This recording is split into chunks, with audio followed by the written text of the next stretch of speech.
The day a nation stood still, the resignation that changed Ivory Coast forever, I have always placed particular importance on honoring my commitments. It is a principle I have held close since the early days of the Third Republic. When the Constitution was adopted in 2016, I made it clear on several solemn occasions that I did not intend to run for another presidential term. This was not an idle promise, but a firm pledge rooted in respect for democratic values and the will of the people. Today, I stand before you to reaffirm that promise. I solemnly announce that I will not be a candidate in the upcoming presidential election. The silence before the storm was just after 6 p.m. when every screen across the country of Côte d'Ivoire went dark. Across cities and villages, the familiar hum of daily life was abruptly silenced by an eerie, unyielding blackout. No music, no signal, only an unsettling quiet filled the airwaves and spilled into the streets. Then suddenly, the screen flickered back to life. Grainy, unstable, raw live footage from the national broadcaster RTI. The image was stark and solitary. Sitting alone at the broadcaster's desk was a man who had ruled the nation for 14 long years, Alassane Ouattara. No grand flags draped behind him, no generals flanking his sides. Just a weary, worn face and a voice trembling slightly with the weight of years and the enormity of the moment.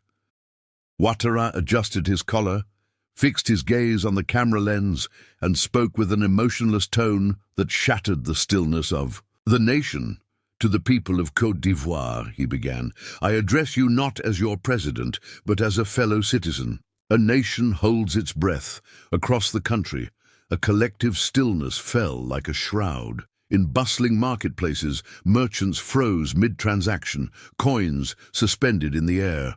Soldiers in barracks turned their radios louder, their fingers tightening. On rifle stocks, families gathered at home, gripping each other's hands in silent prayer for the sake of national unity and to prevent unnecessary bloodshed. Ouattara continued, I have made the decision to resign, effective immediately. No. Cheers, no dramatic fanfare.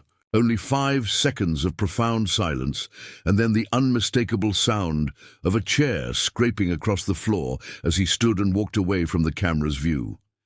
Just like that, the regime that had weathered protests, contested elections, rebellions, and international scandals collapsed, not with violence or defiance, but under the weight of a single voice. Yet it was not just any voice. It was a warning. A message heralded days earlier by a commander who had until now stayed out of politics, quietly gathering strength in the shadows.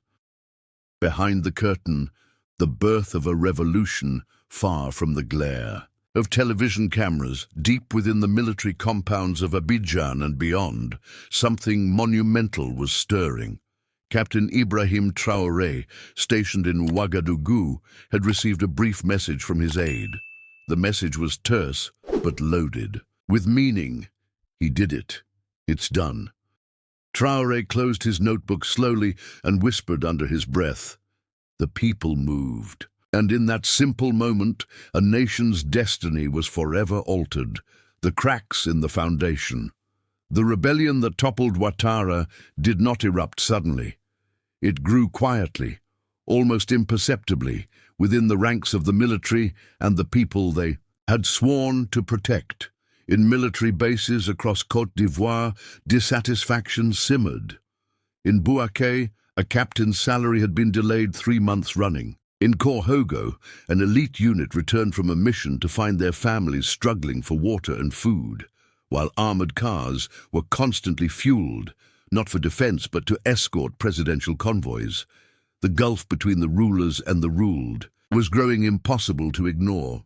Soldiers whispered doubts in mess halls, doubts about orders, about the legitimacy of their commander-in-chief, about whether their role was to safeguard the republic or merely extend the life of a failing regime. These doubts birthed a new discipline, one not of obedience, but of quiet resistance. Commander Con, the quiet catalyst. In whispered circles, one name emerged above all: Commander Amadou Khan. Not a politician, not a warlord, but a mid-ranking officer with neither social media presence nor political ambition. Yet he commanded respect, not through promises, but through an unshakable integrity and a fearless honesty. Khan never raised his voice or called for a coup. Instead, he asked a question that echoed through barracks and mess halls alike.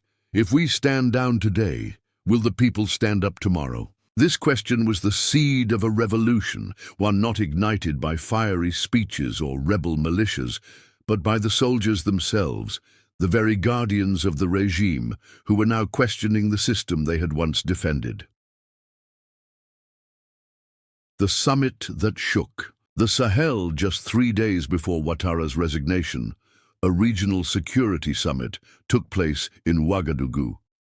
Cameras captured the flags of the Sahel Alliance, and at the center, wearing his trademark red beret, sat Captain Ibrahim Traoré. He was calm, composed, and, as always, direct.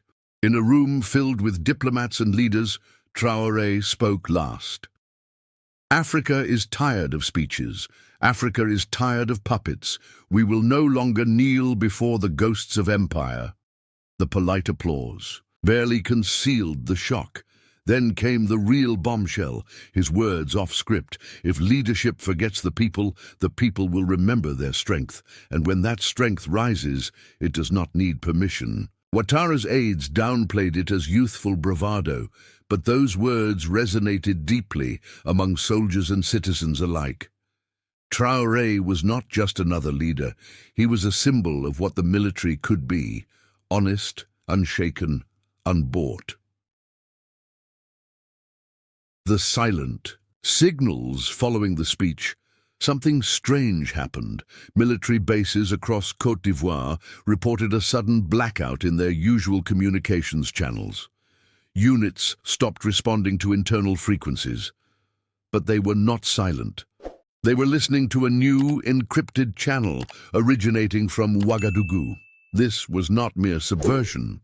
It was the heartbeat of a movement, spreading quietly through encrypted whispers, remote commands, and a shared vision of a new future.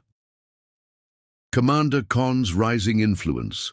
While Traoré inspired from Ouagadougou, Commander Khan quietly moved through the military landscape of Abidjan. He had no medals beyond his combat service, no public presence, just the weight of his convictions. Visiting commanders one by one, Khan posed a simple but damning question. If the Constitution no longer matters to those in power, why should we, the army, protect them? This challenge was met with silence, reflection, and ultimately a shift in loyalty from the presidency to the people. The turning point in late April, Khan convened a closed meeting with senior officers at a secret garrison near Yamoussoukro. Without cameras, without political rhetoric, he spoke plainly. We served a man who abandoned his people. We followed orders that betrayed our flag. Today, I ask not for rebellion, but for responsibility. Heads nodded in the dimly lit room. No declaration, no public manifesto. But from that day, presidential commands faltered. Convoys delayed, communications dropped, palace guards quietly rotated out. France's last stand fails as news reached Paris. The French government initially dismissed it as contained unrest. But as loyalist generals failed to respond, panic set in.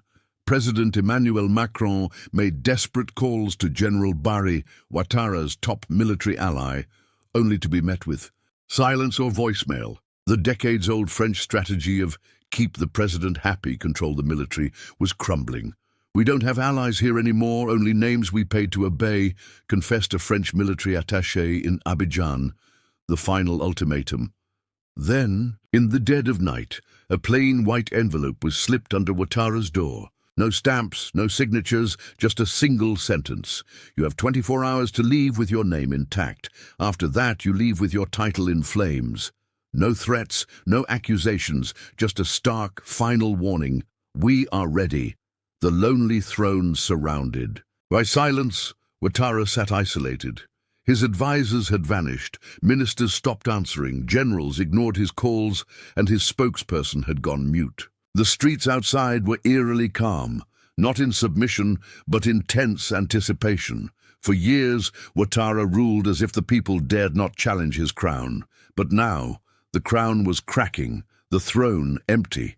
When asked if he wanted to go down fighting or leave before his legacy was destroyed, Ouattara replied with weary defeat, "They didn't beat me. I just stayed too long." The dawn of a new era. Meanwhile, Commander Khan stood before senior officers. If he does not resign, we move before dawn. No blood, no fire, just closure. For the first time in modern Ivorian history, the army was ready to remove a sitting president without violence, without a coup, only truth. At 6:01 p.m., the broadcast returned. Ouattara, hollow-eyed and exhausted, spoke one last time. "To my fellow Ivorians, I announce my immediate resignation. May Côte d'Ivoire find peace beyond me."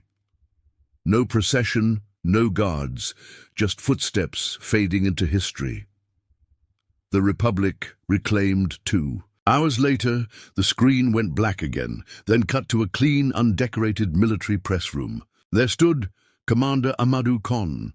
"The Republic is not broken. It has simply been reclaimed," he declared. "No demands, no claim to power, just a promise. Release political prisoners, stabilize essential services, draft a civilian-led election. Roadmap within 90 days. This was not a military regime. It was a moment of healing. The nation reacts from Bobo Dioulasso to San Pedro. Ivorians poured into the streets, not in protest, but in celebration. Students cheered around radios, church bells, and mosque speakers echoed calls for peace. Even critics of the army saw in Khan not ambition, but courage.